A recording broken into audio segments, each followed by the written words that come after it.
and welcome to Match Fishing TV. In the first half of this week's show, we'll be looking at the big money Maver Match this final, the final of the Census Canal League, the UK Champs at Barston, and the Bank Holiday Festival at Hallcroft. I'm joined in the studio by Tom Scholey. Hello. And Matt Godfrey. Evening. Matt, Maver Match this final.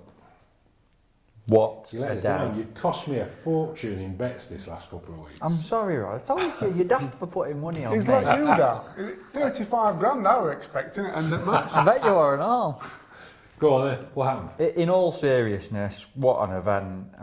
It were an honour to be involved with it, an absolute pleasure. On the Friday night, you go to a gala dinner, organised at a nice posh hotel, way too posh for me. Yeah. Actually took my granddad this time, like me angling hero sort of thing. I thought I've got to take him to it. I saw that on Facebook. That's a really nice touch. It was brilliant. It was really, really good, you know, and they had a real classy feel to it. And you had beat. Yeah, definitely.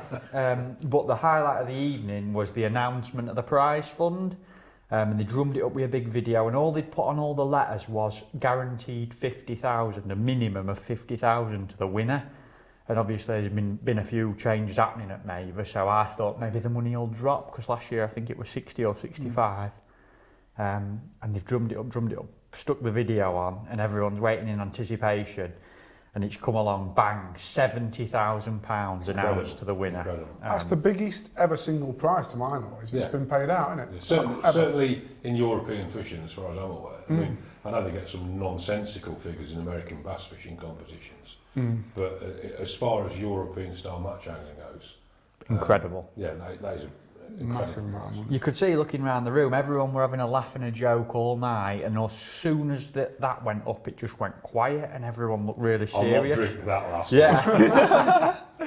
one. But the match itself, what an incredible fishing match. I think the move to Hayfield Lakes was brilliant.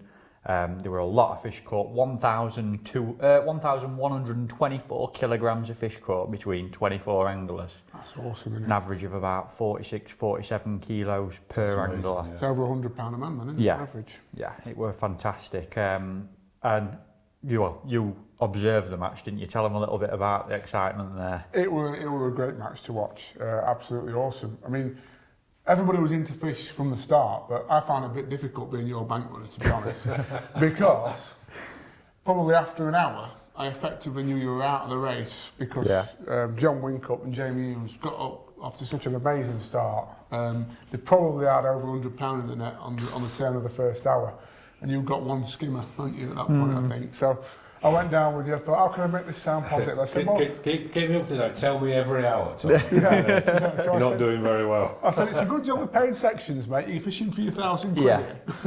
But they did, you know. I mean, that was another nice touch. Every 6 pegs, they paid out £1,000 quid. So even though you had a difficult start, you came back really well. You had £120 dear enough, didn't you? Yeah. And just missed out on your section. So it were a brilliant match. I mean, a very, very deserving winner, John Winkup. Popular winner. Massively. As I've mentioned before on this show, I've known John for a long time when he used to fish for Peterborough, and they were competing against Central in the Winter League, and that's 20 years ago. He wasn't a very old man then. But no, I was delighted to see that. Yeah, brilliant. It was a great battle as well with Jamie Hughes. I mean, it's not very often you get a chance to see an actual match fishing battle like that, but it was just pure theatre, because you've got Jamie Hughes there fishing a method feeder at probably 50 or 60 yards up to the island, fishing amazingly well. John was also a real master of his art. You know, he was fishing the short pole, so contrasting styles, and it was really difficult to call out of them two who were in front. I think a lot of people thought Jamie had won. Yeah. I did, from what I'd heard on the commentary. I was convinced Jamie was sort of £20 ahead of John. I think one of the things that will throw it in a situation like that is when one person's fishing an extreme range method and one person's fishing very, very close, you can't gauge how big the fish are, because you're talking about totally different battle times in terms of landing the bigger fish. Yeah. You know, on the pole, if everything goes your way, you can have it in the net in a matter of a few seconds, whereas on the method feeder, you've got to bring it back an awfully long way, however big or however small it is. Yeah. And therefore, unless you've got people sat behind them, World Championship style, actually counting off, that's a carp of about £8, it's really difficult to keep a handle on it. Well, it was interesting at the end because obviously I wanted to try and find out what had happened. I went down to actually do a bit of match fishing live sort of footage on the match fishing Facebook page. And I spoke to both the bank runners, and they both said, and the angler said he's got between 200 and 220 pounds. So even them two didn't know at the weigh-in. It was just amazing. It was the best bit of match fishing theatre I've ever seen, really. So dramatic, like. And then, it weighed in, and the rest is history, as they say. Yeah. Winnie ended up with 105 kilogram, so 230 pounds, something like that. Jamie Hughes, 93 kilos, or just over that. And third place went to a really deserving angler. He's put a lot of effort in. I think he's been second or third in this final before and won his section. He's been in 3 finals now. Simon Skelton, he had 81 kilo, another brilliant It wasn't a mile off the pace, was it? No. And he started off brilliantly. With some of those big fish that are up there. Yeah. Well, he actually started. He fished an interesting match. Again, talking about contrasting styles, he fished down the edge most of the day, and he caught from the off down the edge. Some really big fish. And he was probably the early leader after an hour, along with Jamie and John. So I think we can safely say that the Mayhem match this final and the move made for an absolute classic. Fantastic. So, fantastic. Well done, John. Delighted for you. Okay, scaling things down a little bit. Census Canal Summer League, the final round of that. Yeah, that was last weekend. It was on Slapton and Grove Church on the Grand Union Canal. And it's been a really interesting league. It's been a really consistent league. But I do know this particular stretch is famed for its carp, isn't it? There's a lot of carp in this area. But judging by the results, they haven't really fed, have they? The Grove Church carp. £30 1 ounce won it, Pete Durrant. His brother, Rob Durrant, did have 1 carp, but also a lot of skimmers on worms for £20 3 ounce. He was second. And Mick Shepherd were third with £19 5. But to round the league off, the teams on the day, Oakwood Green won it with 52 points. Black Horse Black was second with 47 points, and there was a tie for third between Oakwood Purple and Black Horse White with 37 points. But Black Horse Black had done enough to hang on to the lead. Only just, well, actually quite convincing. So they did enough on the day, but they got a really good advantage, I remember, from the last time we talked about it. Brilliant team of canal anglers, that Black Horse in it on that Milton Keynes. It's in the DNA. It's in Yeah. the DNA, and has been long before the pole came on the scene. It's just, that area has always produced, the Luton, Milton Keynes corridor has produced some very, very, very good canal anglers. Definitely. It was good to see our mate Dan Webb. Yeah, it's no coincidence he sends the results in, is it, eh? I mean, people do mention that we talk about, the Census Canal League has had some coverage this year, and we make no bones about it. They furnish us with the details. Yeah. Dan makes sure that we get the results every week, and if you want your events on Match Fishing TV, you've got to give us some bullets to fire. Okay, Matt, UK champs, Barston. Yes, it was the final round, Rog, and it were a close one. The top 10 were all sort of in contention because I just spoke to Andy Powers, who ended up winning it. Big well done to Andy. But he says, going into this last round, it were really interesting this year because on the second round at the Glebe, a lot of really good anglers or anglers that were in contention actually did poor. Yeah, I remember it was shown on BTTV. So half a dozen of them had got fourths and fifths and sixths in the section. Yeah. And that really mixed it up and made it quite a high scoring event. So it all come down to this last round. On the day, Jeff Fallons won the match. He had 61 kilo from peg 18. Long range feeder tactics normally dominate on Barston. They did do this time as well. Adam Rooney was second from peg 15 with 55 kilo. Again, feeder tactics, brilliant feeder angler Adam in here. Awesome. Awesome. They both are, Jeffries as well. Yeah. And then you look at the rest of the frame, Paul Holland third with 51 kilo, Dale Shepherd, fancied peg 124, he were in contention, drew the peg, so there were a lot of pressure on him. But he had 48 kilo. Phil Canning was fifth with 44 kilo and Tommy Elliott sixth with 36 kilo. And brilliant weights, aren't they? Especially for a feeder match on a venue that gets a lot of pressure, 120 pounds still winning. Definitely. It was interesting. I saw Jeff on that night, Friday night, because I was at Western Pools where Jeff were going to practice for the Drilling Knockout Cup the next day. Yeah. And he said he nearly didn't go because he'd been at Western before that practicing and was stopping up there. And he said he wasn't doing so well in the league, so oh, should I go? And he's gone and won £1,000, won the match. Awesome. So, Wait for his petrol, certainly. yeah, it was the right decision, No wasn't matter it? how fast you drive petrol.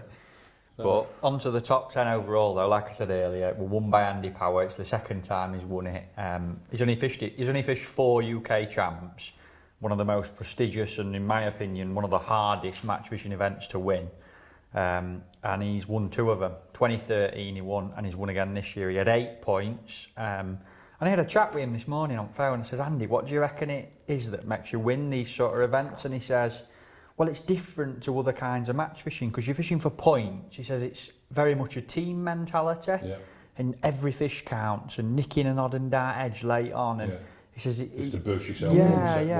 He says that's why it's interesting though. You don't go and try and win the match. You go and make sure you don't blow out. If you're fishing for third in your section, you make sure you come third.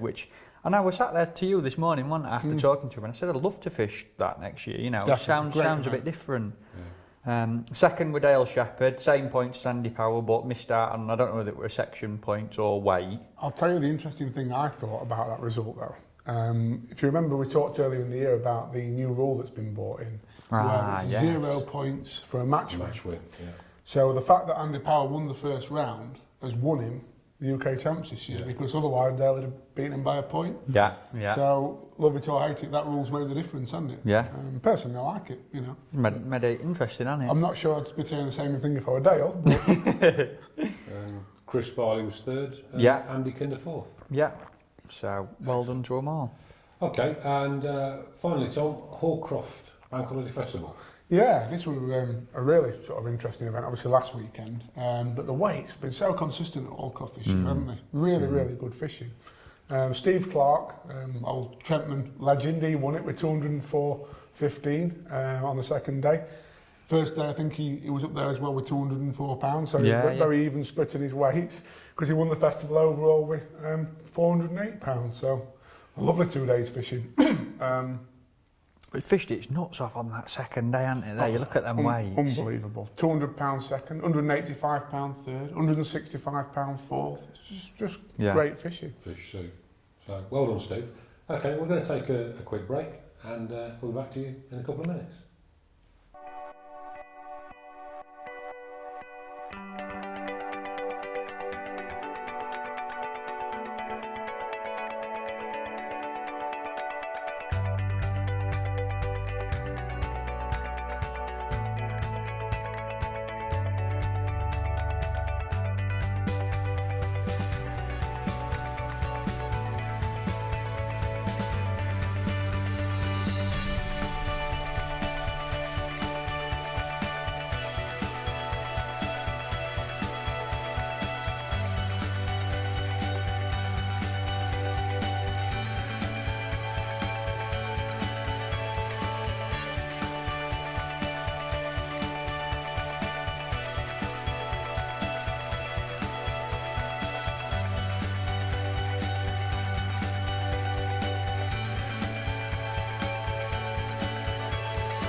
Welcome back, and in the second half of this week's show we'll be looking at the semi-final of the Drennan Knockout Cup, the Ladies World Championship, the Turner 400 on the Thames and the Frank Barlow Memorial Match.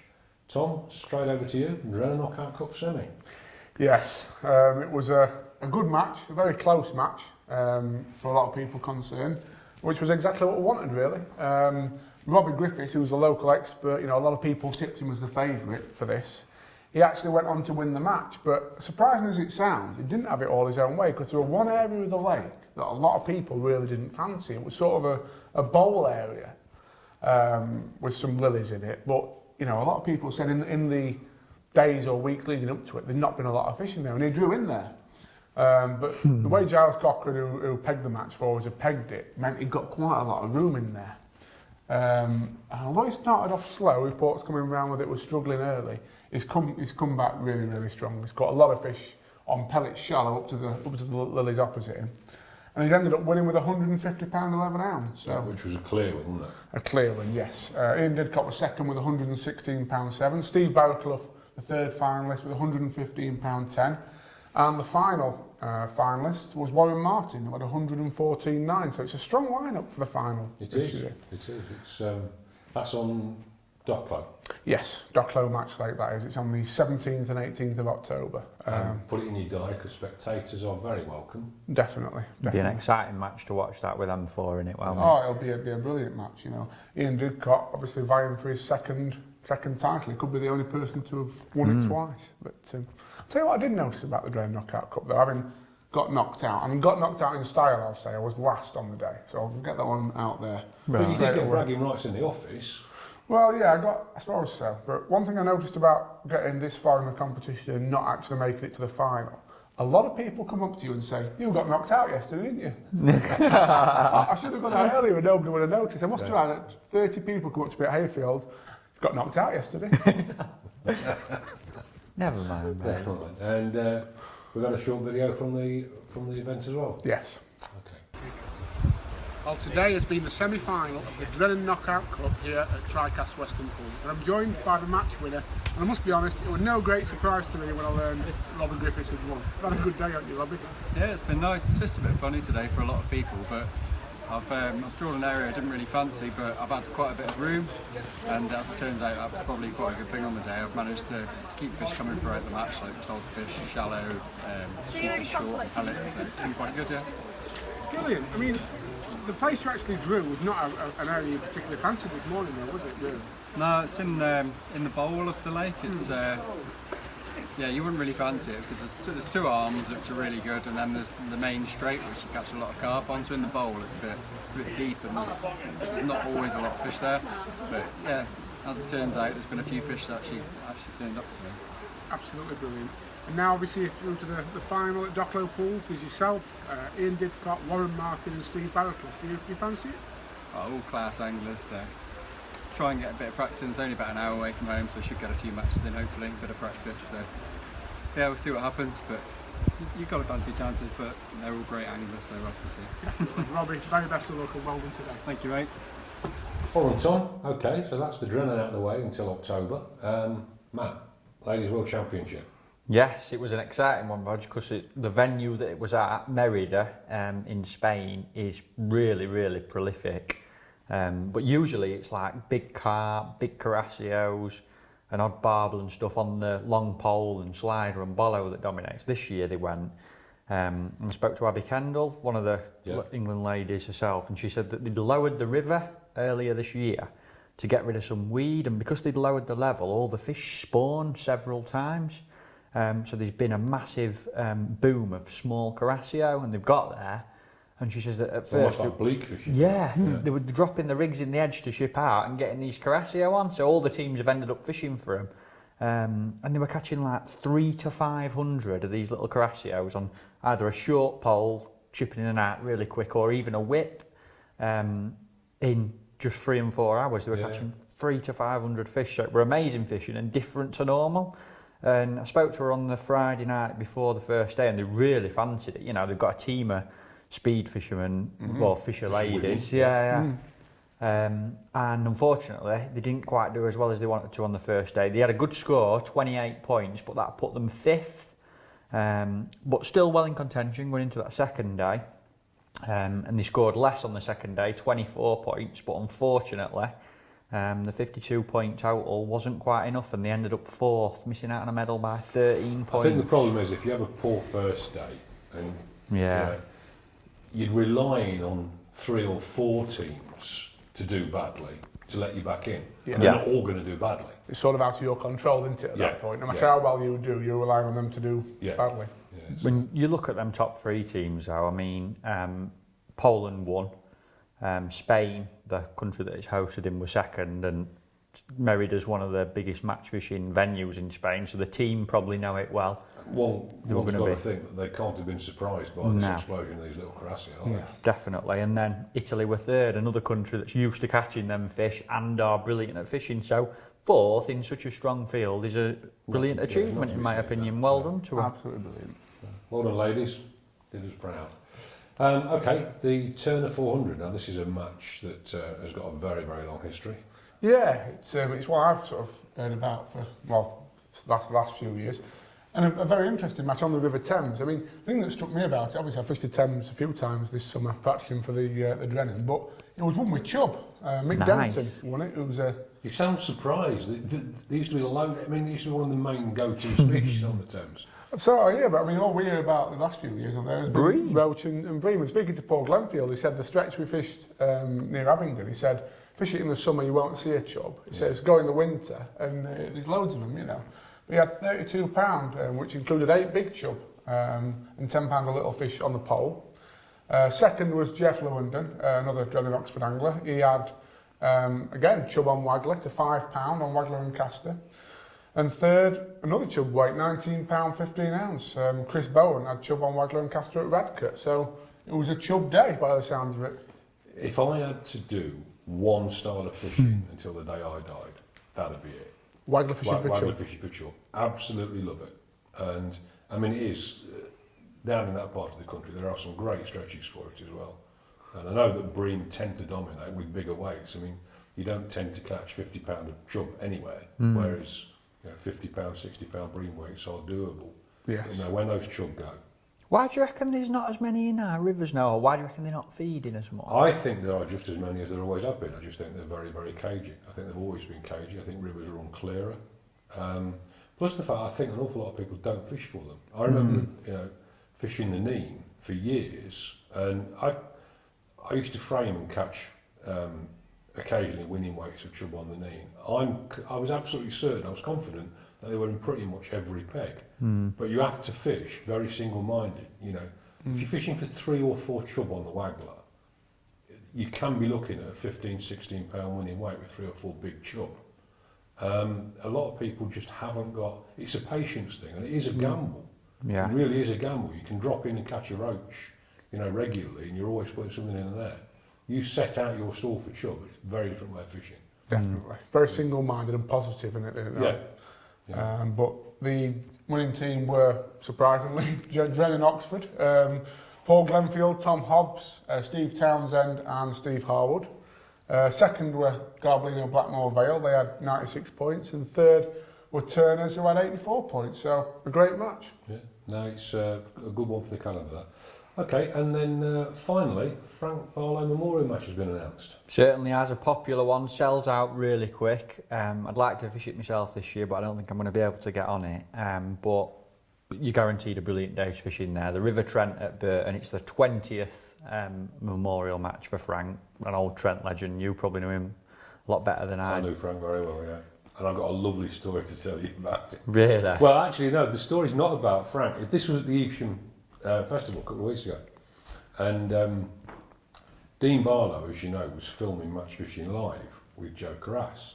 And the story, as I've heard it, is that Joe's filming away. And what a lot of spectators at Evesham don't realise is that the anglers down on the platforms can hear most of what's being said behind them. And Dean's fishing away, and a chap has come up alongside the rope with his wife, and he stopped and he said, "Oh, do you remember we used to watch Frank every year? He was a great angler, Frank." He's a lad, Dean. And I remember that time, and this chap's telling his wife about all the great performances that Frank put in, winning the Wick Shaven with a big barbel, and every year he really was one of the crowd favourites. And they've stood there for like 5 minutes, and he's just reminiscing about Frank Barlow. And Dean Barlow was filling up. And Dean Barlow was trying to fish the pole, and he'd got tears in his eyes, and he's just listening to this eulogy about his father. And he was struggling to fish, and the chap said to his wife, "His son's nowhere near as good as he. Come on." Didn't sit laughing so much he's bouncing the pole up and down. But as I say, most people don't realise that the anglers can hear what you're saying. So if you want to fish the Frank Barlow Memorial, it's on the Trent at Burton. Do we know the date? We'll put it on the bottom of the screen. Yeah. Now. Put it on the bottom of the screen. That's my fault, I missed that off. Well done, Matt. Number for tickets is 01159 813 834. Give it a shot, and we'll see you next week.